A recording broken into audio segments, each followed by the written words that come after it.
وبالوالدین احسانا، اور اپنی توحید کی دعوت دینے کے بعد دوسری جو اللہ تعالیٰ نے اس آیہ کریمہ میں دعوت دی اور حکم ارشاد فرمایا کہ اپنے ماں باپ کے ساتھ، والدین کے ساتھ اچھا سلوک کرو۔ اما یبلغن عندک الکبر احدہما او کلاہما، جب ان میں سے دونوں یا کوئی ایک بڑھاپے کی عمر کو پہنچ جائے تو پھر کیا کرنا ہے؟ فرمایا فلا تقل لہما اف ولا تنہرہما وقل لہما قولا کریما، جب وہ بڑھاپے کو پہنچ جائیں تو ان سے اف تک نہیں کہنا، وقل لہما قولا کریما، اور جب بھی ان سے بات کرنی ہے انہیں جھڑکنا نہیں ہے اور ان کے ساتھ نرمی سے بات کرنی ہے۔ یہ اللہ تعالیٰ نے والدین کے حقوق کے حوالے سے اس آیہ کریمہ میں ارشاد فرمایا۔ امام فخر الدین رازی رحمۃ اللہ علیہ آپ فرماتے ہیں کہ اف کیا چیز ہے، اس کے دو معنی ہیں۔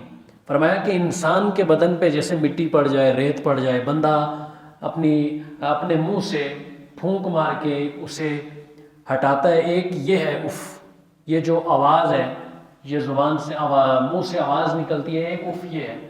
اور فرمایا جو والدین کے حوالے سے اف یہ ہے کہ جب والدین بوڑھے ہو جائیں، کیونکہ یہاں بڑھاپے کا ذکر ہے، جب بوڑھے ہو جائیں تو کئی دفعہ وہ اپنے کپڑوں کی پاکی ناپاکی کا خیال نہیں رکھ سکتے، وہ اپنے بیٹوں کے محتاج ہو جاتے ہیں، اپنے گھر والوں کے محتاج ہوتے ہیں۔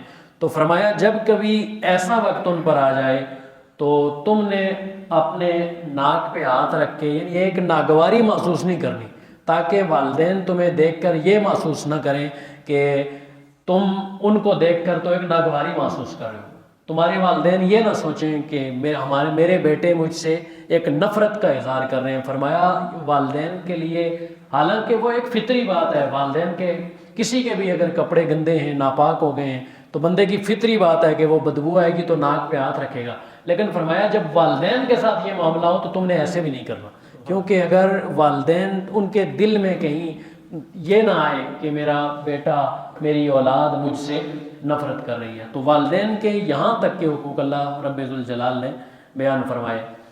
نبی کریم صلی اللہ علیہ وآلہ وسلم نے بہت سارے فرامین والدین کے حوالے سے بیان فرمائے۔ بخاری شریف کی روایت ہے، کتاب الادب میں موجود ہے، ایک صحابی حضور کی بارگاہ میں حاضر ہوئے اور عرض کی یا رسول اللہ من احق الناس بحسن صحبتی، یا رسول اللہ میرے حسن صحبت، میرے اچھے اخلاق کا سب سے زیادہ حقدار کون ہے؟ تو اللہ کے نبی رحمت کونین نے فرمایا امک، تمہاری ماں۔ صحابی نے پھر عرض کی یا رسول اللہ ثم من، اس کے بعد پھر اور کون میرے حسن اخلاق کا حقدار ہے؟ حضور نے فرمایا امک، تیری ماں۔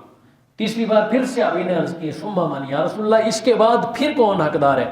تو اللہ کے نبی رحمت کونین نے پھر فرمایا امک، تیری ماں۔ چوتھی مرتبہ جب صحابی نے عرض کی یا رسول اللہ ثم من، اس کے بعد کون زیادہ حقدار ہے؟ تو نبی کریم صلی اللہ علیہ وآلہ وسلم نے فرمایا ابو کا، تیرا باپ۔ یعنی والدین کے اور بالخصوص ماں کے اللہ کے نبی رحمت کونین نے بہت سارے حقوق بیان فرمائے۔ ایک اور حدیث مبارکہ ہے بخاری شریف کی کتاب مواقیت الصلاۃ میں یہ حدیث مبارکہ موجود ہے۔ صحابی حضور کی بارگاہ میں حاضر ہوئے اور عرض کی ای الاعمال احب الی اللہ، یا رسول اللہ اللہ کے نزدیک سب سے پسندیدہ عمل کیا ہے؟ تو نبی کریم صلی اللہ علیہ وآلہ وسلم نے فرمایا الصلاۃ علی وقتہا، اپنے وقت پر نماز پڑھنا یہ اللہ کے نزدیک پسندیدہ عمل ہے۔ صحابی نے عرض کی یا رسول اللہ اس کے بعد اللہ کے نزدیک پسندیدہ عمل کیا ہے؟ تو حضور علیہ السلام نے فرمایا بر الوالدین، والدین کے ساتھ نیک سلوک کرنا یہ اللہ کو سب سے زیادہ پسند ہے۔ پھر صحابی نے عرض کی یا رسول اللہ اس کے بعد کون سا عمل اللہ کو پسند ہے؟ اللہ کا پسندیدہ عمل ان دو اعمال کے بعد کون سا ہے؟ تو اللہ کے نبی رحمت کونین نے فرمایا الجہاد فی سبیل اللہ، اللہ کی راہ میں جہاد کرنا یہ اللہ کو بہت پسند ہے۔ اس حدیث مبارکہ میں اب دیکھیے کہ اللہ تعالیٰ نے پہلی چیز کیا؟ الصلاۃ علی وقتہا، نماز کو وقت پہ ادا کرنا یہ اللہ کے نزدیک سب سے پسندیدہ عمل ہے۔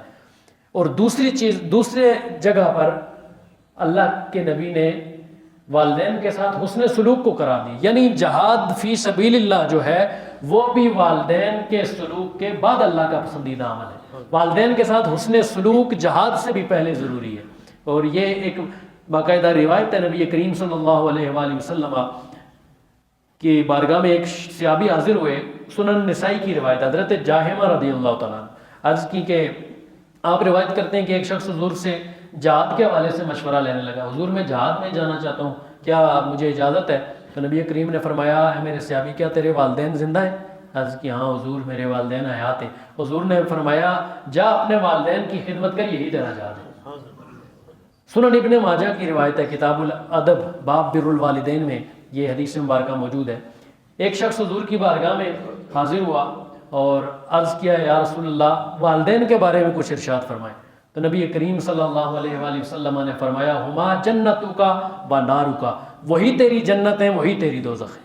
کیا مطلب کہ والدین کو اگر راضی کر لیا اللہ تجھے جنت میں داخل کرے گا، اور اگر والدین تیرے سے ناراض ہو گئے تو تو جہنم میں جائے گا، تیرا عمل کسی کام کا نہ ہوگا۔ اور اس پر ایک اور حدیث مبارکہ ترغیب و ترہیب میں اور صحیح ابن حبان میں حدیث مبارکہ موجود ہے، حضرت عمر بن مرہ الجہنی رضی اللہ تعالیٰ عنہ آپ روایت کرتے ہیں نبی کریم صلی اللہ علیہ وآلہ وسلم کی بارگاہ میں ایک شخص حاضر ہوا اور عرض کی یا رسول اللہ کے رسول میں گواہی دیتا ہوں کہ اللہ کے سوا کوئی معبود برحق نہیں، اور آپ اللہ کے رسول ہیں، اور میں 5 نمازیں پڑھوں گا، میں اپنے مال سے زکوٰۃ بھی ادا کروں گا، رمضان کے روزے بھی رکھوں گا۔ تو نبی کریم صلی اللہ علیہ وآلہ وسلم نے بلا تشبیہ اپنی 2 انگلیاں مبارک اٹھا کر آپ نے ارشاد فرمایا جس شخص کی موت اسی پر آئے گی وہ روز قیامت نبیوں، صدیقوں اور شہیدوں کے ساتھ ہوگا، لیکن ایک شرط لگا دی، اللہ کے نبی نے فرمایا بشرطے کہ اس نے والدین کی نافرمانی اور والدین کے ساتھ بدسلوکی نہ کی۔ یعنی وہ بندہ جو ساری زندگی اللہ کی توحید کا اس نے اعلان کیا، نبی کی رسالت کا اعلان کیا، نمازیں پڑھ رہا ہے، روزے رکھ رہا ہے، زکوٰۃ دے رہا ہے، حج کر رہا ہے، فرمایا وہ نبیوں، صدیقوں اور شہیدوں کے ساتھ قیامت کے دن اٹھایا جائے گا، لیکن شرط یہ ہے کہ والدین کی نافرمانی کرنے والا نہ ہو، والدین کے ساتھ بدسلوکی کرنے والا نہ ہو۔